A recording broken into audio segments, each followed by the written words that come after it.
RSS BJP का एक नेता बिट्टू बजरंगी वहां मंदिर में जा रहा था और ऐलान कर रहा था कि दामाद आ रहा है। तो खट्टर और मोहन भागवत, तुम देश को बताओ कि क्या तुम्हारे गुर्गे, तुम्हारे गुंडे देश के साथ गद्दारी करने वाले तू के मुसलमानों से कह रहा था कि मैं तुम्हारा दामाद हूं। को मालूम होना चाहिए मिस्टर खट्टर कि सुप्रीम कोर्ट के आदेश के बाद भी अभी तक पिनेकल टावर जैसे खड़े हैं, उनको तोड़ने की तुम्हारा न तो बुलडोजर काम कर रहा है न तुम्हारी हैसियत काम कर रही है। सुप्रीम कोर्ट के आदेश की आड़ में खोड़ी गांव के 10,000 गरीबों के घर उस वक्त तोड़े गए, उसमें खट्टर ने नहीं देखा कि ये जो बुलडोजर चल रहा है ये हिंदू का घर है कि मुसलमान का घर है। आज मैं अपील करता हूं, देश में नफरत फैलाने वाले चिंटुओं, भारत छोड़ो। देश में संविधान का अपमान करने वाले देश के गद्दारों, भारत छोड़ो। देश के संविधान का, महिलाओं का, भाईचारे का, देश की एकता का और देश के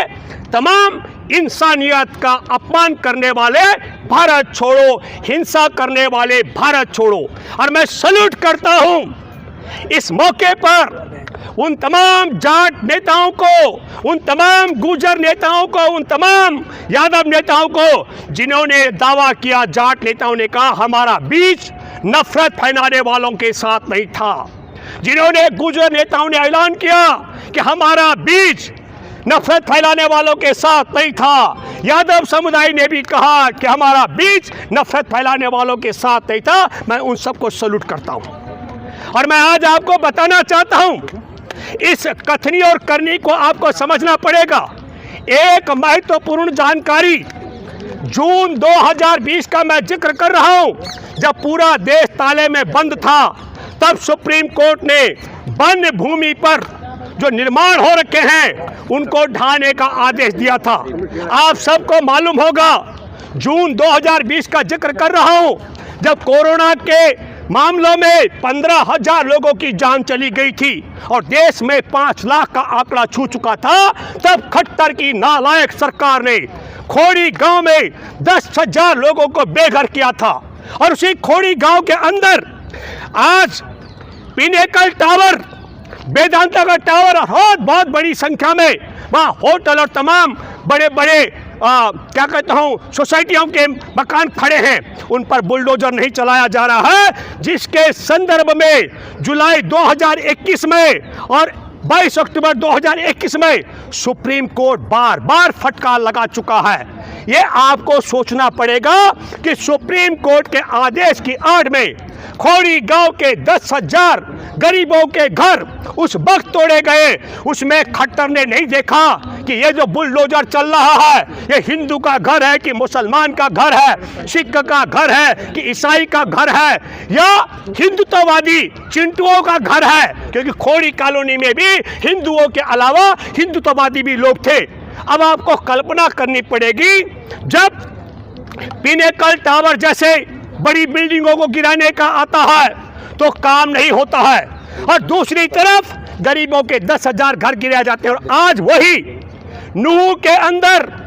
250-300 जो आपने देखा होगा, वहां पर आजीविका के जरिए दुकानें और घरों पर बुलडोजर चलाया और क्या कहा, खट्टर सरकार ने कहा हमने इतनी एकड़ जमीन को कब्जे से मुक्त करा दिया।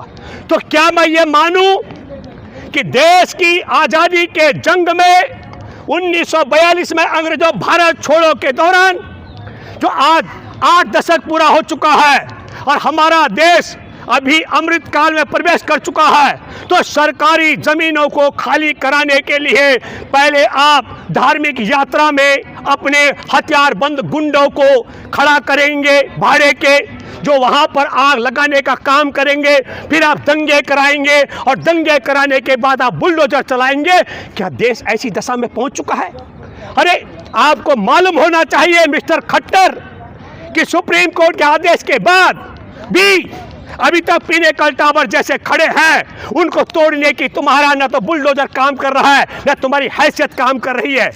लेकिन गरीब के घर, चाहे सुप्रीम कोर्ट का आदेश हो और चाहे नूह में बिना गैर कानूनी तरीके से किसने अधिकार दिया? मैं तो अपील करता हूं हरियाणा चंडीगढ़ हाई कोर्ट के मुख्य न्यायाधीश से कि खट्टर पर एक एक ढांचे को, एक एक घर को गिराने का हर जाना जुर्माना वसूला जाना चाहिए। अभी तय नहीं हुआ कौन दोषी और कौन दोषी नहीं है, लेकिन इसमें भी महत्वपूर्ण सवाल जो सबसे बड़ा मेरे आज की तारीख में, आज निश्चित तौर पर देश के अंदर सबसे बड़ी अपील, वहां पर मैं आप सब लोगों से अपील करता हूं, कई महिलाएं भी बढ़ चढ़ करके हिस्सा ले रहे। योगिता जी वहां गई हैं, उन्होंने 75 साल के एक वृद्ध की जिसकी दुकानें जलाई गई, कंबल जलाए गए, मैं योगिता जी को सैल्यूट करता हूं और देशवासियों से अपील करता हूं कि योगिता जी के साथ में देश के तमाम करोड़ों माँ बहनों को एकजुट होना चाहिए। और मैं वहां के हाई कोर्ट में जिस मसले को सुन रही है, ये गैर कानूनी कार्रवाई की गई है, इसको सोचना पड़ेगा। अभी भारतीय जनता पार्टी से जुड़े हुए एक कार्यकर्ता ने पूरी पोल खोल करके रख दी। जिस तरीके से रामनवमी से पहले मैंने दावा किया था कि उत्तर प्रदेश और गुजरात में दंगाई हत्यारे बलात्कारियों को रिहा करके रामनवमी के दिन दंगे कराने के लिए उससे पहले तलवारें बांटी गई थी, ठीक उसी तर्ज पर इस समय वहां पर जहां देश की आज़ादी की जंग से के लेकर आज तक कभी भी भाईचारे में कोई खटास न आई हो, वहां दंगा और पंगा कराने का षड्यंत्र करने के लिए पहले तलवारें बांटी गई। आपके माध्यम से बताना चाहता हूं कि भाई आरएसएस बीजेपी का एक नेता बिट्टू बजरंगी वहां मंदिर में जा रहा था और ऐलान कर रहा था कि दामाद आ रहा है। उसने धर्म का अपमान किया। क्या वो शिव जी का दामाद है? क्या वो यात्रा करने शिव जी के मंदिर में जल चढ़ाने के लिए जा रहा था? तो शिव जी का दामाद अगर उसने अपने को बताया तो खट्टर और मोहन भागवत, तुम देश को बताओ कि क्या तुम्हारे गुर्गे, तुम्हारे गुंडे देश के साथ गद्दारी करने वाले और हमारे देश में दुनिया में जो शिव का बहुत बड़ा सम्मान है उसका अपमान करने का षड्यंत्र किए, उसको उसका दामाद बताने के लिए, या वह शिव के नाम पर